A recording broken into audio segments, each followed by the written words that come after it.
Bahujan Samaj party पर लगातार यह आरोप लगते रहे कि वह भाजपा के लिए काम कर रही है, यानी कि भाजपा के साठगांठ में है। अब खबरें इस बात को इशारा कर रही है कि अगर बहुजन समाज पार्टी को इन फ्यूचर गठबंधन करने की जरूरत पड़ी तो वह विपक्षी दल के साथ न जाते हुए एनडीए के साथ जाना पसंद कर सकती है।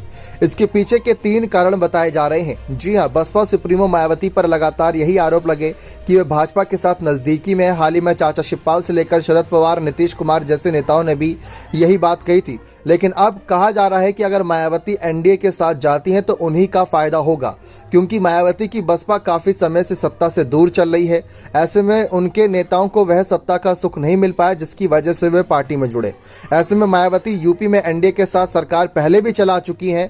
अगर इस बार भी जाती है तो किसी के लिए कोई ज्यादा आश्चर्य की बात नहीं होगी। ये मान के चलना होगा कि एनडीए की मायावती का मन एनडीए से कहीं ना कहीं आगे जाकर फायदा दे सकता है। मायावती ये जरूर सोच सकते हैं कि जब द्रौपदी मुर्मू को राष्ट्रपति बनाया जा सकता है तो उन्हें क्यों नहीं आगे बढ़ाया जा सकता। जी हां, गौर करने वाली बात यह है कि इस समय भाजपा तमाम अलग अलग समुदाय के चेहरों पर दांव लगा रही है।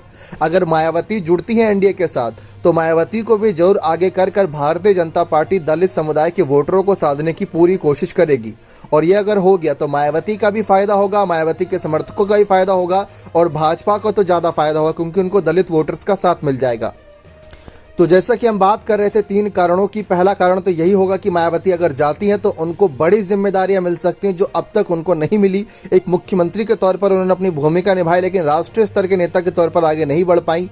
दूसरी वजह यह होगी कि जिस तरीके से उनकी पार्टी लगातार सत्ता से दूर चल रही है, अगर एनडीए के साथ जाती है तो एनडीए के साथ उन्हें सत्ता का सुख मिल सकता है, क्योंकि चर्चा ऐसी बात की है कि लोकसभा चुनाव 2024 एनडीए ही जीतने वाला है। अगर ऐसा है तो बसपा वहां जाकर उनकी ताकत को थोड़ा और बढ़ाकर उनको जीतने मदद करे ताकि उनका ही फायदा हो। और तीसरी वजह यह है कि अगर मायावती विपक्षी दल के साथ जाती हैं तो वहां पर ना तो पीएम चेहरा डिसाइड है, ना सीट शेयरिंग डिसाइड है, अभी तक कुछ भी तय नहीं है और वहां पर सिर्फ और सिर्फ हार ही नजर आ रही है। ऐसे में मायावती को लेकर यह फैसला अगर होगा कि वह भाजपा के साथ यानी मोदी के साथ हाथ मिलाती हैं तो मायावती का यह फैसला कितना अच्छा रहेगा कितना अच्छा नहीं, ये तो आने वाला वक्त ही बताएगा।